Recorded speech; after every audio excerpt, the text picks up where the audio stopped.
J'ai une grande nouvelle à vous annoncer. Les grands couteaux sont enfin arrivés. Pour en savoir plus, allez dans la description en dessous. Salut mes amis, bienvenue à la maison. Ce sera un grand classique des menus de mariage des années 60 au menu pommes dauphines. Pour les pommes dauphines, il y aura deux éléments, c'est-à-dire la pâte à choux et les pommes de terre.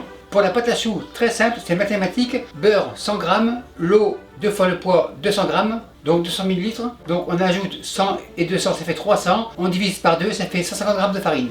Et pour les œufs, on verra ça au visuel. Pour les pommes de terre, j'en ai 4, peut-être une de trop, on verra. On commence par le plus long, c'est les pommes de terre. Le chaudron ici, couvert pas besoin. Pommes de terre à chair jaune, couteau jaune. On coupe en gros morceaux, genre 3. Pommes de terre dans la casserole. Coupe 3. On les coupe assez grosses pour pas qu'elles se gorgent d'eau.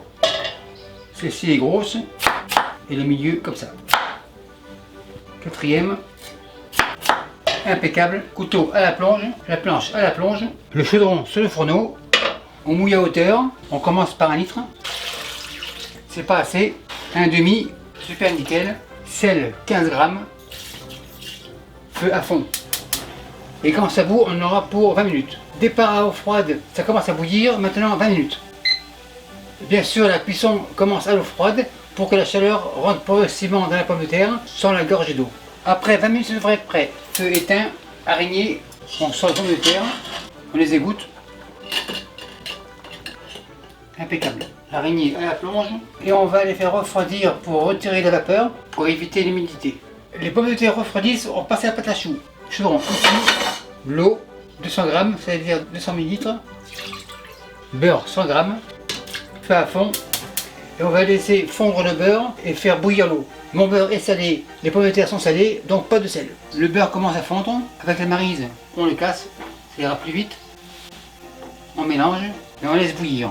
Le bout, le chaudron est chaud, le gant, farine comme ça, feu éteint, et on mélange. Le petit fouet est fatigué, la maryse revient. On écrase, on n'incorpore pas la farine, on fait un tourne-retourne, on fait une forme de boule.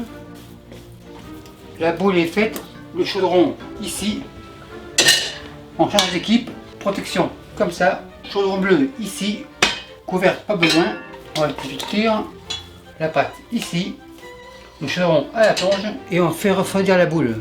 On veut une température inférieure à la coagulation des œufs, donc environ 50 degrés. On refroidit, on vérifie, 60, encore un peu. On revérifie, 50, impeccable. On commence par un œuf, on y va un par un et on mélange. On incorpore, c'est un peu difficile au début, mais ça va marcher. Le premier est quasiment mélangé, un deuxième, on continue. Le deuxième est bien mélangé, la pâte est encore un petit peu dure, un troisième. Comme je l'ai dit au début, on y va à l'œil. On mélange, on incorpore bien les œufs, on remue énergiquement. La consistance est impeccable, genre crème, impeccable.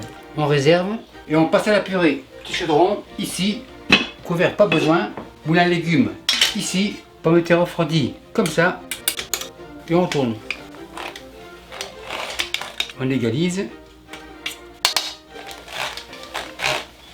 on fait un tourne-retourne, on vérifie, encore un peu.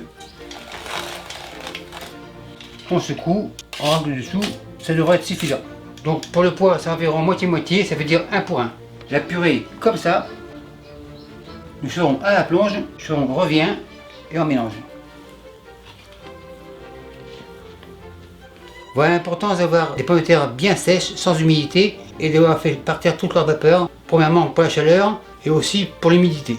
On fait un tourne-retourne, le tout incorporé, on rassemble et l'appareil à pommes dauphines est terminé. Là, un chaudron avec un bon fond d'huile, chauffé à 170 degrés Celsius, on passe à la cuisson. L'appareil ici, 2 cuillères, on en trempe une dans l'huile, l'autre on ramasse comme ça, on pousse, une deuxième, une troisième, et voilà, environ pour 3 minutes. Araignée, bon, environ 3 minutes, car même si c'est en doré, il faut qu'elle soit cuite au milieu. La première partie est prête, sécurité, le bol, araignée, le bol pour la sécurité, les pommes dauphines ici, le bol on réserve et on continue. Cuillère dans l'huile, une cuillère, on pousse, On laisse pas pour pas qu'elle colle ensemble. Araignée. Et on laisse cuire 3 minutes. La deuxième partie devrait être prête. Le bol par sécurité, en effet, c'est prêt.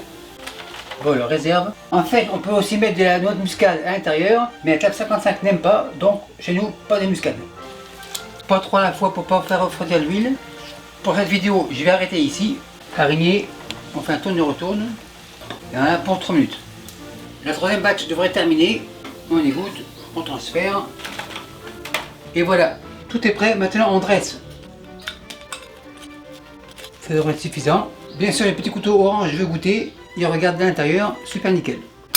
Maître Del, c'est chaud, c'est prêt, on enlève pour la table 55. Et merci à vous qui me suivez dans le Dauphiné et partout ailleurs. Salut, bye.